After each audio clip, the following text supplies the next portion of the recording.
아이를 재우고 거실로 나오면 오늘은 꼭 뒷정리만 하고 빨리 자서 컨디션을 회복해야지. 스마트폰은 보지 말고 바로 자야지.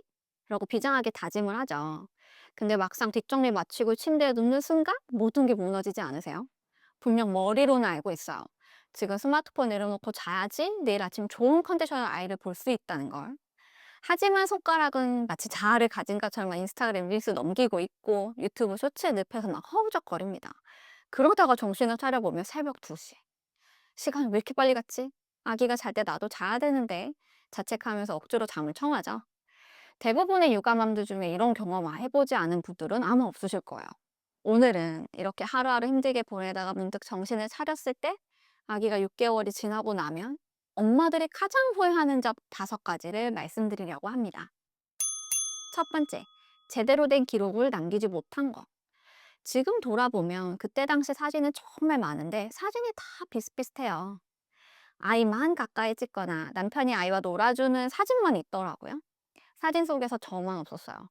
아이와 가장 많은 시간을 보내고 아이 곁에 항상 있는 사람은 나였는데 사진 속에서는 없는 사람이더라고요.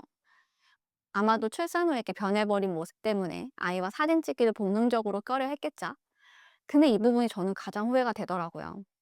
그때 당시에는 너무 형편없어 보였던 제 모습이 사실은 충분히 예쁜 모습이었다는 걸 지금 알게 됐어요.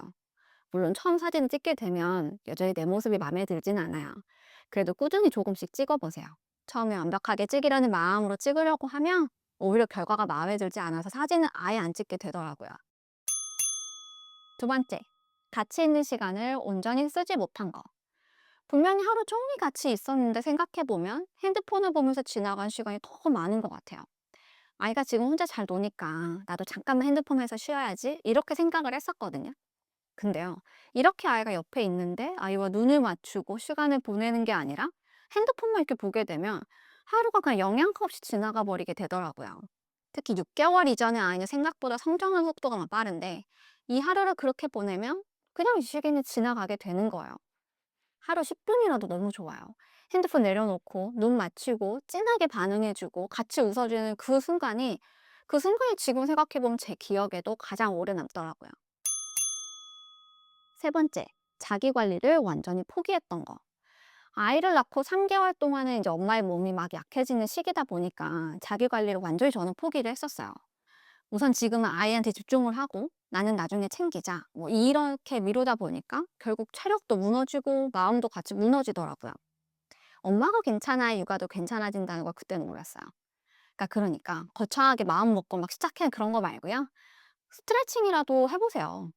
샤워나 산책 같은 최소한의 루틴을 만들어서 지킬수록 몸과 마음도 건강해지더라고요. 저는 이렇게 10분 이렇게 시작을 해서 6개월이 지난 후에는 달리기도 시작하게 됐거든요. 처음에는 500m만 달려도 숨이 여기까지 차올라서 못 달리겠더니 6개월 꾸준히 하니까 10km도 거뜬하게 뛸 수 있게 되더라고요. 이때 제가 가장 행복한 육아를 했던 것 같아요. 엄마가 체력이 생기니까 피로도도 덜하고 피로하지 않으니까 더 즐겁게 아이와 놀 수 있게 됐던 게 아닌가 싶습니다. 네 번째, 남편에게 말을 다 하지 못한 거. 저도 그렇고 남편도 그렇고 서로를 너무 배려해서 힘들다고 말을 못 했었어요. 딱 이 시기에는 엄마와 아빠 둘 다 잠을 못 자는 시기니까 체력적으로 너무 피곤해져서 점점 부부간의 대화가 줄어들더라고요. 둘 다 힘들어서 말을 안 해요. 특히 엄마는 이제 집에서 이렇게 아기만 보고 있다가 남편이 들어오면 이때가 말할 수 있는 유일한 시간이잖아요. 힘드니까 말이 점점 줄어들더라고요. 그렇게 하나씩 말이 생략이 되고 뭐 그러다 보면 감정이 조금씩 쌓이고 그게 어느 순간 이렇게 팍 터지게 되더라고요. 진짜 후회되는 건 그때 그냥 이 한마디 해볼 걸 이거였어요. 아주 사소한 것이라도 남편이랑 공유하는 그 과정에서 치유가 되기도 하고 또 남편의 마음을 알 수도 있는데 그때는 그걸 몰라서 더 힘들었던 것 같아요. 그러니까 하루 5분이라도 좋으니까 서로 오늘 어땠는지 말해보는 거예요. 나 오늘 좀 힘들었어. 이 말 한마디가 관계를 지켜주더라고요. 다섯 번째, 다른 사람 말에 겁먹었던 거. 아이를 낳기 전부터 혹은 아이를 낳은 후에도 사람들이 꼭 이렇게 말을 하더라고요. 너 이제 잠은 다 잤어. 네 삶은 이제 없다고 봐야 돼. 근데 이 말을 해주는 사람들이 나쁜 마음으로 하는 말은 아니지만 이야기 이렇게 듣다 보면 내 인생이 이렇게 끝나는 건가? 이런 생각이 들더라고요. 근데 육아라는 게 100이면 100 다 다른 육아를 하게 된다는 거를 몰랐었어요, 그때는. 같은 성향의 아이도, 같은 기질의 아이도, 같은 환경의 아이도 없으니까 집집마다 육아 방식이 다 다를 수밖에 없잖아요. 그러니까 이런 말 들어도 심각하게 받아들이지 마세요. 특히 막 책에서 혹은 막 육아 박사님들이 이야기하는 육아법이 막 진리라고 생각하지 마세요. 참고는 할 수 있지만 나와 맞지 않을 수 있다는 생각을 가지고 그냥 편안하게 받아들여 보는 거죠. 육아는 결국 내가 어떻게 받아들이냐에 따라 달려 있더라고요. 뭐든 긍정적으로 생각하면 훨씬 달라지는 것 같아요.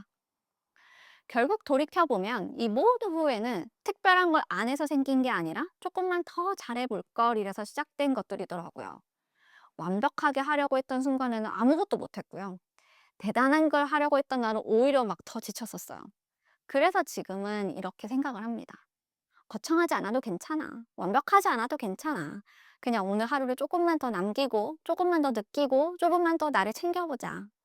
지금 너무 힘들고 피곤해서 미쳐버릴 것 같은 아이의 6개월은요. 생각보다 훨씬 빠르게 지나가고 이 순간은 다시 돌아오지 않아요. 그러니까 지금 이 영상을 다 보시고 나면 오늘 하루 다 10분만이라도 아이와 눈 마주치고 웃어주시고 그리고 꼭 한 장 엄마인 나도 함께 사진 속에 들어가 보셨으면 좋겠어요. 저는 남기지 못했지만 지금 이 영상을 보시는 여러분은 사진을 꼭 남기셔서 저처럼 후회하지 않으셨으면 좋겠습니다. 만약 사진을 찍으려고 했는데 어떤 사진을 찍어야 할지 모르겠다면 이 영상의 고정 댓글로 들어가시면 지금 이 시기에 꼭 찍어야 되는 사진 리스트를 받아보실 수 있을 거예요. 그리고 리스트 안에는 사진을 찍을 때 중요한 포인트도 짧게 함께 넣어 두었거든요. 그러니까 리스트 보시면서 놓치지 마시고 하나씩 남겨보세요. 딱 10분이면 됩니다. 나중에 보면 아 그때 나 정말 잘했어 라고 말하게 되실 거예요. 오늘도 힘내세요. 화이팅!